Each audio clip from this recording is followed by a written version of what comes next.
Hey guys, what's up? Today we're going to be changing the diff mount on the 280Z. You probably recognize this one. This is an RT style mount. This is the top mount configuration by TechnoVersions. It's laser cut, powder coated, energy suspension bushing there.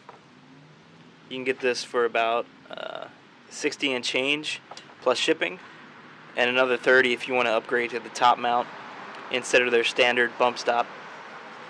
Right here we have the stock diff strap. This thing is beat, man. And then here you have the rubber lower mount. So this sits between the cross member and the bottom of the diff. This mounts to the side and prevents the diff from like forward or vertical motion under acceleration. And you can see this thing is extremely worn. It's even starting to tear. It's loose.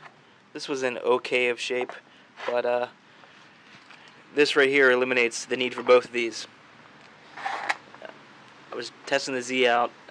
I was getting some drive shaft noise or drivetrain noise, and I pretty much narrowed it down to this being the only loose thing left.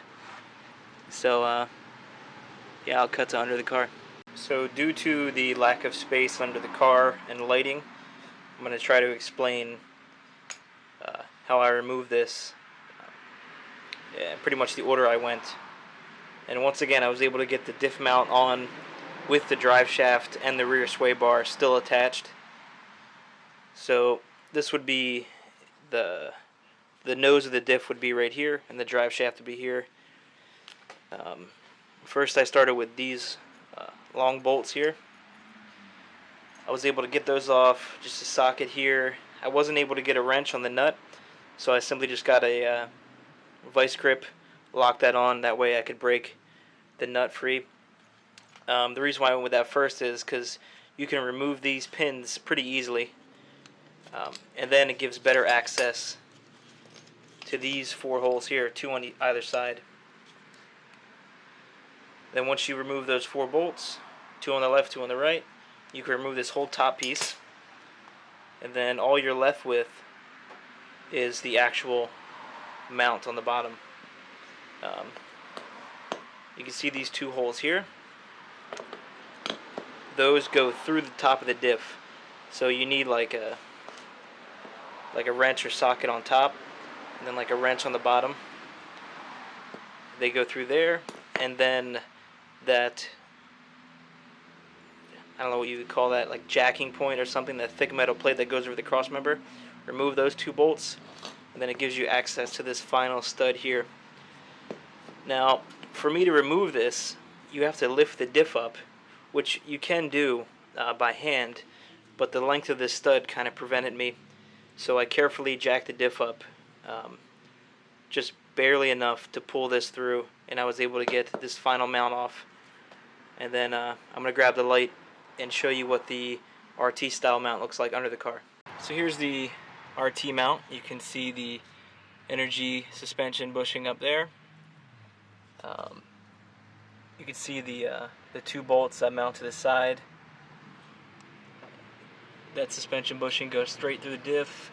You're going to reuse the original hardware, assuming it's not seized or snapped or anything. So here's the metal plate I was talking about. You remove those 2 bolts, and that reveals the final stud to take out the original rubber bushing there. And then I just jacked the diff up slightly to pull that out. So this converts it to a top mount, which again eliminates the rubber bushing here, eliminates the diff strap, and supposedly this is highly recommended. I can't wait to try it out. Too bad you're really not going to see it, but it does look cool. I just kind of shimmied that bracket in there with the diff intact, the drive shaft in, the sway bar in. It was tight, but it worked. I would just recommend putting in the suspension bushing first, putting in those 2 long bolts, and then putting the metal bracket in or whatever. And there's a final bolt on top that mounts the housing to the bushing. So fairly time consuming, but it's pretty straightforward. Nothing too complicated, just dealing with old bolts is the hardest part.